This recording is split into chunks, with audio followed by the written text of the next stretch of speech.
The first time we looked at hematopoietic stem and progenitor cell heterogeneity in the bone marrow, meaning the stem and progenitor cells that make immune cells, the genes that were already being expressed in those cells that we could tell were going to be predictive of what they were going to make in the future, just how early that process started really blew my mind.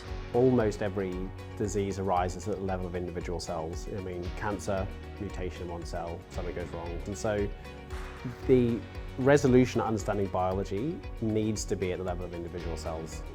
That's really the fundamental unit of life, and that's the fundamental unit in the way in which diseases arise. When we look at the data, we can immediately see the anatomical regions of the brain appearing very clearly. And from there, we find many of the gene markers that are not reported before, but match and express specifically to that particular location of the brain. So yeah, it's never ending in terms of having surprised when we see the data. What is the genome doing to prepare itself? Then how does the transcriptome change? And then how does that impact a cell's fate?